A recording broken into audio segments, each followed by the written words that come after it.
joined by Mr. Vishal Singh from the Ayodhya Development Authority, and I would want to ask you, sir, my first question is, how is Ayodhya gearing up for the 22nd? And in general, we are seeing that the economic boom in Ayodhya has led to a lot of, realty and property prices going up. What is happening on the ground?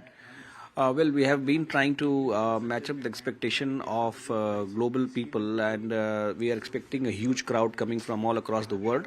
And the way things have come up till now, the infrastructure that we have developed, we are just kind of keep assessing on a as we go basis that is it sufficient, because the crowd and expectation of crowd is growing every single day.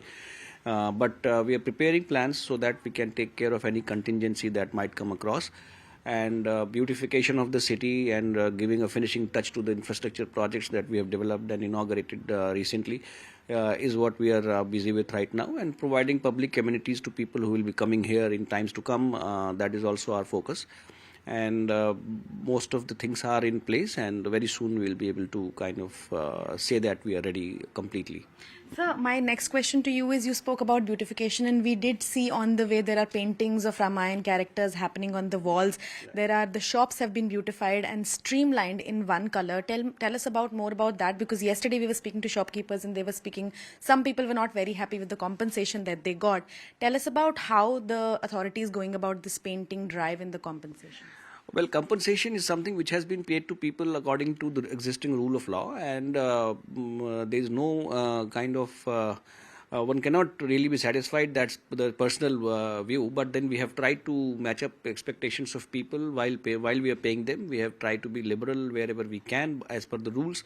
But as of now, there is no court case pending against any kind of acquisition process. So I will take it as a satisfactory note from the city that there is nobody who's dissatisfied, more so from the process that was followed.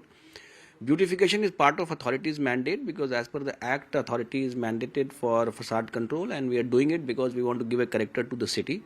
Most of the important corridors developed in the city, like Dharampat or Bhaktipath, Janam Bhumi Path or Rampath, they are being given a specific kind of facade as per the facade control guideline, which has been adopted by Ayodhya Development Authority by the board, and we are implementing it on ground, and we have been funded by government for this, because there was a large amount of breaking of front facade of houses was done, and then now we just took this opportunity upon us, and we are now making it look beautiful and give it a character. So if you could shed some light on the numbers, how many people are you expecting on the 22nd, and then in the months to come, what is the estimated number of people coming in as tourists? See, as far as 22nd is concerned, only people are being invited here by the trust, and I don't expect many people, because we have been saying it and appealing it with people, and then when trust is doing it, that do not really try and come here on 22nd, because it will be overcrowded. And in number of invitation that trust will be sending, probably trust will clarify that, but locals also will not be permitted, because that's not really the day when the temple darshan starts. The darshan starts from 26th onwards, so we'll be requesting people to come here 26th January onwards. And after that, the number of people coming here, we are expecting almost around 3 lakh people per day will be here on a daily basis for darshan and visiting Ayodhya. But the number that I'm saying is again maybe a conservative estimate that might change depending upon the weather and people's mood. Having said that, can change. So there are also a lot of initiatives being taken by you, like we heard about some kind of cruise being planned on the Saryu. Can you shed some light on that? What is that about? Well, we have been planning for cruise on Ayodhya for a long time now, and we have given some attempts also, but we have not really succeeded the way it has been done in Kashi.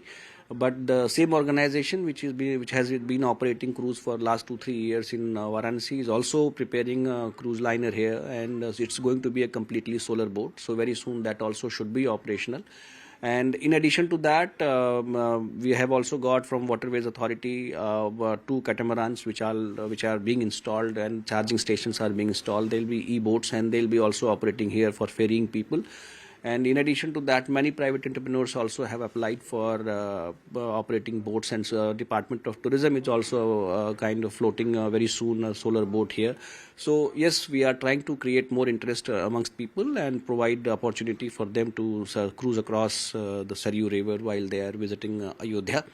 And expecting that very soon it will be up and running. So last question to you is, there is huge interest of the hotel industry in Ayodhya right now. We have heard that Radisson has come, Taj is coming.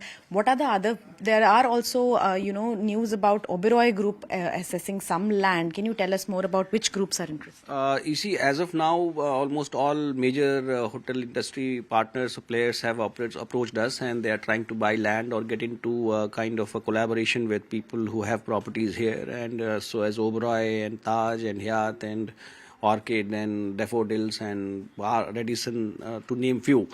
And many of them have also started their operation, as you have seen. And Radisson is the first five-star hotel of the city. And all of them, others also, they have applied for approval of maps. They are purchasing land at their kind of suitable locations as per their demand. And Taj also is probably under construction. They are also coming up with 2 more properties as Taj Lemon Tree and some other options that they have in different categories. And I think, and there is a huge number of entrepreneurs who are coming here. One 7-star resort is being planned on Lucknow Road. That map has been approved by authority some times back. And in addition to that, many small budget hotels are also coming which may not be a part of chain. So when all put together, there's a huge interest amongst hoteliers who are trying to kind of create a property here. International group has come to you for the same? Well, not as yet, but I really think that, if you look at it from that point of view, Radisson is an international chain and Taj also is an Indian multinational. Yeah. So yes, they are here.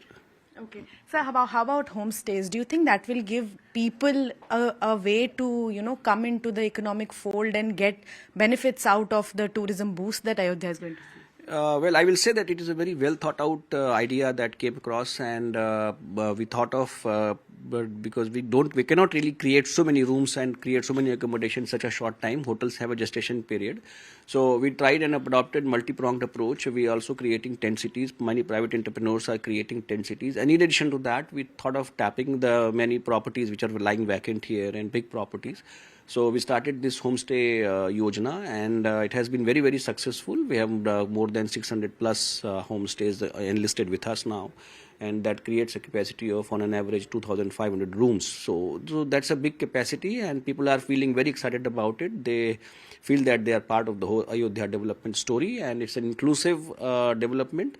And they also are getting an opportunity to make some money out of their property, which was lying vacant otherwise and not having much of a potential. So we are trying to build their capacity, provide them with required wherewithals to make it a good and high quality homestay. We have the whole range from air conditioned luxury rooms to normal budget rooms, and the best part is that there are many people who were settled in some other state. Now they have come back and they have started homestay in their properties. So somebody coming from Maharashtra boasts that we have now Maharashtrian cuisines with us. My wife speaks Maharashtrian, so the people coming from Maharashtra should be directed to us. So such things are coming up, and it's I will say that it has created an ecosystem where everybody is benefiting. So that's the best part. Is there an app also? I've heard that there's an app to book. Yes, there is an app, Holi Ayodhya app, which is in making, and we're trying to make it an app for whole ecosystem of tourism and tourists coming over to Ayodhya, starting from accommodation to booking a taxi, to look for a guide, to look for destination, to look for packages, to look for cuisines, look for gourmet cuisines or gourmet tourism, whatever they want. So yes, there is an app which is kind of improving and on a daily basis. What is the timeline, sir, for that app to be? App is already ready, and we are looking at completing it by 15th of January. Okay, all right. Thank you so much, sir, for joining us here. Thank you.